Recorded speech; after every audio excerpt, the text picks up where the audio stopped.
Hello again. You are watching the press preview here on Sky News. Joining me this evening, the Daily Telegraph's London editor, Andrew Gilligan, and journalist Nabila Ramdani. Very good evening to you both. Let's remind you first what is on the front pages of said newspapers tomorrow morning. The Guardian pictures American swimmer Michael Phelps, who tonight became the most decorated medalist in the history of the Olympic Games. He won a silver and a gold medal tonight, taking his tally overall to 19. The Telegraph says Britain is being urged not to panic over the country's gold medal drought, as officials insist Team GB is still on target for a medals haul. Daily Star pictures Zara Phillips, the first British royal to win an Olympic medal. The Queen's granddaughter was part of the Great Britain eventing team who won silver today. The Mail pictures Zara on her horse who clipped a fence during her solo event. The Sun is calling on all Brits to back cycling champion Bradley Wiggins as he hits the track tomorrow. And the Mirror says the Tour de France winner could end Britain's gold drought. The Eye newspaper tomorrow says businesses in the West End are feeling the pinch of the Games as locals and tourists keep away from the city centre whilst East London booms. In other news, The Independent says ministers could be given powers to dismiss their most senior civil servants as part of a radical shake-up of Whitehall to be considered by the government. The Financial Times says the scandal over the manipulation of key lending rates and the downfall of Europe's economy has taken its toll on the Deutsche Bank and UBS, which have revealed sharp profit falls. The Express says bureaucrats in Brussels rushing to solve Europe's economic woes could come up with new rules that would devastate British pension plans. So let's talk about some of those stories on the front pages of the papers. Nabila and Andrew are here, and let's go for the most entertaining front page of tomorrow morning. Here we go. This is a kind of cut out and keep contest, okay? The which has got the naffest thing that you can cut out of the front page and stick on your head. And I actually prefer the Mirror. I think the headline's better. I think they've got a little bit more cut out and keep than the Sun, which we'll see in a minute. This is clearly going to be a pretty big day for Britain in the Olympics. There's been a little bit of a dearth of medals so far, rather disappointingly for our team, because everyone was expecting them to do terribly well. So and today coming up, we've got Bradley Wiggins, who is incredibly confident, it seems. He's described it as a doddle to get a gold medal, which is a little bit worrying. It's so compare and contrast then. Here we go. And the Sun going for gold. See, doesn't quite roll off the tongue as well. It just doesn't work, that one, for me. I'm sorry about that. And I think the cut out and keep bit is not as good either. The sideburns, although they do have a kind of bit more colour, they've got gold glints in them, but you know, they're still not quite as good. It's a formidable encouragement for Wiggins, and a very good reminder of his extraordinary feat at the Tour de France. You know, let's not forget that the Tour de France is one of those sporting events that you rarely associate with British winners. Sure. It's just like Wimbledon, really. Well, that's why he did it. He's going to be a doddle for him tomorrow in the men's time trial. So you know, hope he's right. And he might bring the first gold medal for Britain, which would be a plus. One of the things about the Olympics is, I mean, it is this huge, great circus and all sorts of things. We're all promised all sorts of things like legacy and jobs, none of which ever materialise. Grassroots participation in sport never happens. But in the end, nobody ever cares about any of that. The only thing they care about is the medal tally. And at the moment, the medal tally's been a bit disappointing. And we've seen a lot of kind of don't panic type statements from the British Olympic team. And that's fair enough. We're only on day 5. This is day 5, isn't it? And tomorrow, I mean.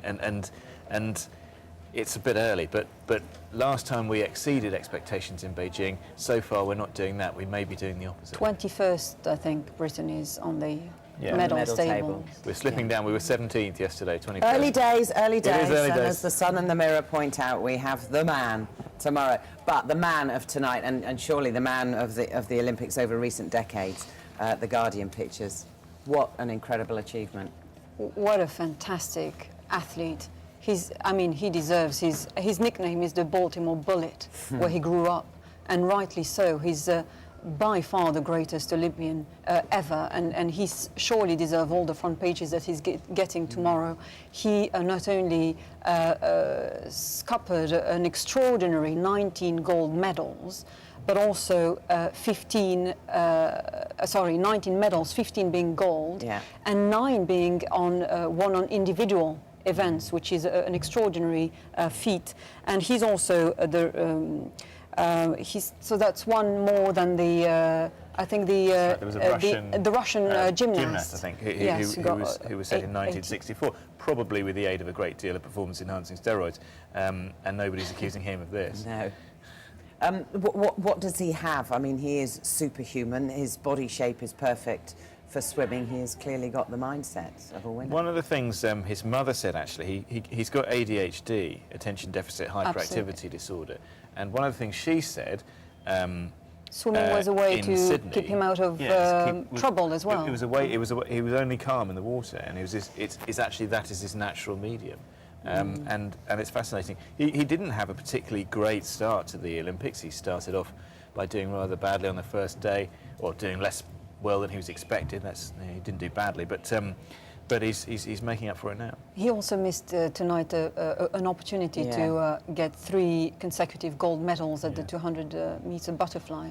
But he was, the South African young man, 20-year-old Chad Leclos. That's right.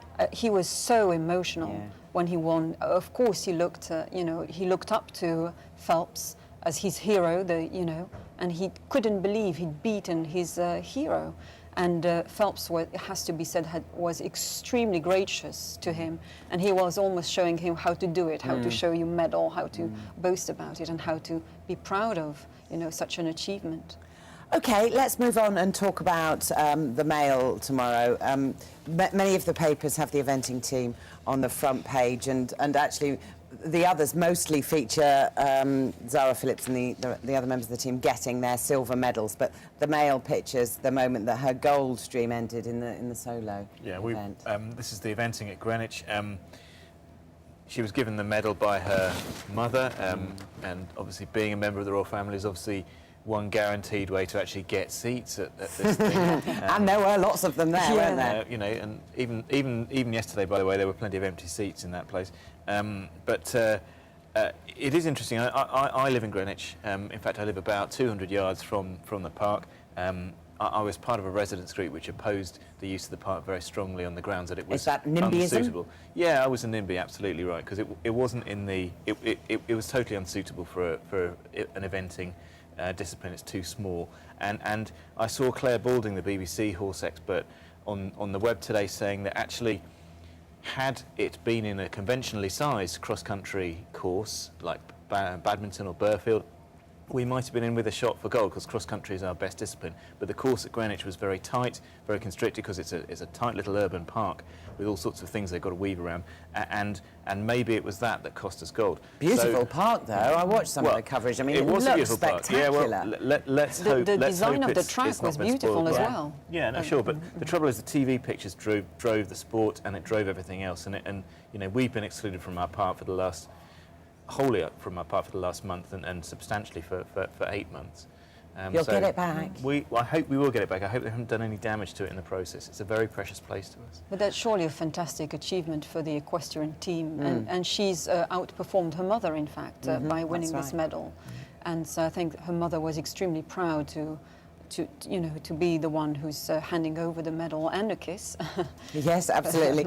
One other story to talk about tonight, and the FT has this, interestingly. Even the FT goes with an Olympic story on the front page, and it's this, the wave of protest over drug slight against the Chinese swimmer who won another gold medal this evening. It's almost turned into a China-US Cold War. That's why it's in the FT, I'm sure, because it's got diplomatic overtones. And what you see is the swimming coach, the swimming team leader rather, saying this is the real attitude of the Western media towards Chinese success, typical case of sour grapes. They feel very strongly that their woman has been slighted. It was an amazing performance, I have to say, and it was almost too good to be true. That's my feeling about it. But there you go, she did test positive. She did test negative, rather. She didn't test positive. And she's done it again today. But you know, China does have a lot of history of this kind of thing. There's no getting away from that. But the reality is that nowadays times are getting smaller and smaller, and when gold is at stake, and when it's not only the performance of individual athletes but of countries which is at stake, you will have that kind of suspicions and allegations leveled at athletes. But it also has to be noted that I mean, the tests are vigorous these days. Who knows? I was interested in the fact, given the long history of doping there is in Chinese sport. Well, I covered Beijing in 2008. I was interested in the fact that virtually nobody failed a drug test at the Beijing Olympics in 2008. I thought that was a little bit suspicious. Because there are accusations that the people that choose to use performance-enhancing drugs find ways of getting around the testing. Anyway, I mean, it would be wrong to cast aspersions on this girl. And I think she's been convicted of nothing, the athletes are tested 4 times leading up to the Olympics. And every medal winner is tested. I should just add to this story that we've there's been a news conference with Yi Xuan tonight, and she's firmly denied taking performance-enhancing drugs. And we spoke earlier about whether these sorts of things affect the athletes mentally, with all of these things going on behind. And she talked about that in the news conference. She says, I think it's a little bit unfair for me. However, I was not affected by that. I'm not affected by the outside noise. And she also questions why she is being targeted. I think that in other countries, other swimmers have won multiple golds and no one has said anything. Yeah, and there was also this Lithuanian swimmer, 15-year-old, who won a gold medal, also breaking a record, if I recall. It's the increase in the performance over in a very short time. That's the thing. That's what. But as Nabila says, you know, 15-year-old there, 16-year-old the Chinese girl, and you know, sports therapists, sports experts will say that that is the period where they improve greatly in their performance. So very interesting. We'll take a short break now because in a moment we're going to talk about the Games, but in slightly different aspect, why West End businesses are feeling the pinch of the Games. We will discuss that in just a moment. Hello again, we are taking a look at tomorrow's newspapers with the Daily Telegraph's London editor, Andrew Gilligan, and journalist Nabila Ramdani. Hello again. We'll take a look at the eye. It's still an Olympic story, but it's not about the sport. This is another movie by Danny Boyle, 28 days later, and listen, it does look like the scenes at the beginning of that film. Everyone always says that the Olympics are going to boost tourism, they're going to boost the economy. They never do, and it's exactly the same as happening in London. People are staying away in their droves. It's a ghost town. It only took. I came from Greenwich in the car tonight, and it only took 35 minutes to get here, which is right out in West London near Heathrow, from Greenwich, and there's just nobody on the roads. I mean, in fairness, I mean, this is Regent Street, isn't it? It looks fabulous because it's clean, the flags are up, and I was in Regent Street a few weeks ago, and it does look sensational. But you could have taken this picture at 5 o'clock in the morning. Yeah, and I just think... Except that you do have businesses and shop owners and restaurant owners and hoteliers who are saying that, you know, they are extremely disappointed because they are, I mean, the shops are empty, the museums also are empty, restaurants are not full as well, and some go as far as slashing prices to 80% less. But I think there is a difference here between the what the businesses are missing out now and the long term, because we've heard Boris Johnson earlier today saying that he expects that within a week only after the Games to rake in up to £1 billion from foreign investors. I disagree. I think summer is over basically for a lot of London businesses, and I think it's because it's been an atrocious summer for the weather as well, and I think this is a problem. I don't think the Olympics might actually contribute to driving people out of business and losing jobs on top of what's already been a bad summer for shoppers and for they shops say, because of the don't weather. they? Didn't they say with the other Olympics in Athens, in Beijing, that actually afterwards it takes a couple of years, but then you see a boost? Well, what happened in Sydney, I remember, is that the Sydney Olympics did increase visiting to Australia in 2000, but then there was a plunge in the following 3 years, because presumably everyone who intended to visited during the Games. And there hasn't been, and there's a very interesting chart in one of the Sunday papers, The Observer, I think, showing that in every case, virtually every case, the economy has suffered as a result of the Olympics, not just in the short term, but in the long term. So, where do you, I mean, there are extra people in the country that are visiting the Olympics. Well, one of the things is that there are there aren't as many aren't as many visitors, foreign tourists in London now as there are in a normal year, because a lot of people who would normally come are not coming because of the Olympics, because they think everything will be closed, people put up their prices and all that kind of thing. And the people who are here aren't interested in the usual things that tourists do. They're coming for the sport and they spend their whole time watching the sport. But I think the city is not so much capitalizing on what individuals are going to spend in the city, but more on long-term investments by big corporations. Yeah, but there isn't very much of that related to the Olympics. I mean, one of the fascinating things for me, we've seen a lot of hype in the papers about how the city's alive with the Olympic spirit. It just isn't. I live in London. I go out every day, and there's some banners on lampposts, but there's not a great deal else. And one of the fascinating things about the way the corporations have taken over the Olympics is actually they've done more than any opponent of the Olympics ever could to sort of stamp on enthusiasm for the whole thing, because you're not allowed to put anything up in your shop, you're not allowed to put anything up in your home, otherwise you'll get a visit from the Olympic brand police. And that is one of the reasons why, you know, in the Jubilee, every third house had a Union Jack in the window, some kind of bunting. You don't see as much, anything like as much. There's a few, but you don't see anything like as many. The few that is there is left up from the Jubilee. Let's take a look inside one of the newspapers, the Express, which says, and surely the gold, and you can see David Cameron there with the French President, President Hollande. What are they discussing, Nabila? Well, in fact, I was at the press conference yesterday at the Club France, which is the media Olympic place for the French during the Olympics, and French President François Hollande had a little dig at David Cameron.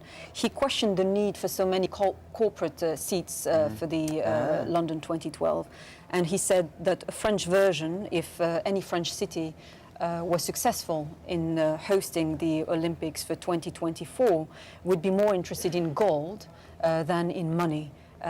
Meaning will be more interested in raking in gold medals rather than, doing all right at the moment. They're sort of fourth or fifth in the medal table already. Yeah. Yes, I think it's third even. Really? Yeah. Well, there you go.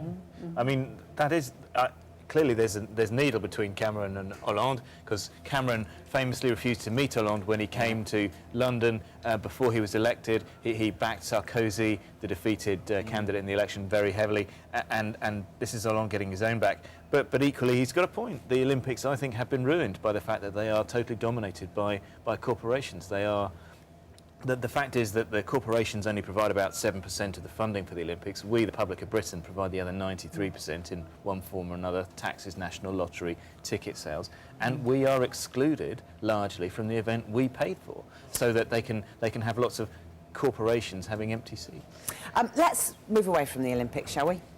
This is the Independent. We can't completely move away because Michael Phelps there on the front page, a nice picture of him. But let's talk about this story here. Ministers plot end to civil service neutrality. What is the claim here? This is a claim that ministers could be given the power to dismiss the most senior civil servants, bring in their own US-style political appointees to drive through policy. Proposals apparently being examined by Francis Maude, the Cabinet Office Minister. He's announcing he's commissioning research from outside Whitehall to look at civil service models in other countries, including the US, where everything does change over every time. Isn't that a job that a SPAD does, a special advisor does here? Yeah, but I think they're not senior enough. I think the idea is to actually, well, the claimed idea anyway, according to the Independent, is to politicise the whole of the executive function. But is there such a thing as neutrality for a start? I think that's right. I mean, I'm not sure what to think about this. There's something good to be said for the civil service, but it's amazing how useless a lot of it is, and how difficult it is to get change through. And it's not just Tory governments that complained about this. Tony Blair famously described the civil service as one of the forces of conservatism, talked about the scars on his back from trying to force through reform. And you've got this huge inertia. Everything takes an eternity to get done in this country, and change can happen much quicker in other places. But against that, you'd say, well, it's wrong that the business of government should be totally politicised in the way it is in America, where all the appointees, or most of them anyway, change over at every election. OK, another non-Olympic story, although we have Sarah Phillips and the eventing team on the front page. Euro rules to ruin pensions, Nabila. Crazy demands from Brussels. I'm not too familiar with this story, Oh, okay. to be honest. Well, should we read some of it? Meddling bureaucrats in Brussels are aiming to rush through damaging new rules which will devastate British pension plans. The idea is to make pension funds keep more funds in reserve to pay for pensions, which sounds like quite a decent idea to me, to be honest, but the Express has turned it into one of their Euro scare stories. It's quite often a yeah, European if it's not that story. or Maddie McCann, it's the weather. So The weather. You know, one thing or the other. So, but that is, you know, they're saying potentially that many companies would have no choice other than to close their final salary pension schemes. Well, I think the vast majority of companies in the private sector already have, and pass on costs to those seeking an annuity. I mean, the pensions industry is a bit of a scandal. There have been a number of very critical reports of it recently about the mismanagement and the high costs which have taken fortunes out of the pockets of ordinary people. I think there is a strong case, as we've talked about often in this slot, for a big wide-ranging inquiry into the whole financial services industry and how it has helped to impoverish ordinary consumers and make larger people rich. We have one final. It's actually not the front page, is it? As you pointed out, but the Times has a souvenir poster that has come through to us. No, this is the back to Michael Phelps. Just to put this in perspective, our top Olympic medalist is Steve Redgrave with 6. Yeah. So that is less than a third of what this guy's got, and of course he's. But there's more events that he takes part That's in. true. You know. That's true. So That's true. Should point that Chris out. Hoy's got 5. He's coming up on the outside. So you know, Bradley Wiggins has got 6 too, actually. So he could come up a bit. But you know, it is an extraordinary thing. World titles, 26. Any idea how many world records he's got? No. 37. 37 world records. 37 world records. Just incredible. So he is the man of tonight. We are hoping that someone resembling this might be the man of tomorrow. Look at camera 4 for us. A knighthood would be Andrew. completely. Look at camera 4. What do you think I could do with one of those? Would Yeah. it look good on me? It doesn't work if you're slap-head, I'm afraid. It just doesn't work. You can't see it, can you? It sort of works, but we'll cut out the sideburns for you just in case. Here we go. So Bradley Wiggins, hoping. Lots of fingers crossed for Bradley Wiggins tomorrow. Thank you very much for coming in. Good to talk to you and talk about all of the stories that have been, will be in the paper tomorrow morning. Thanks very much.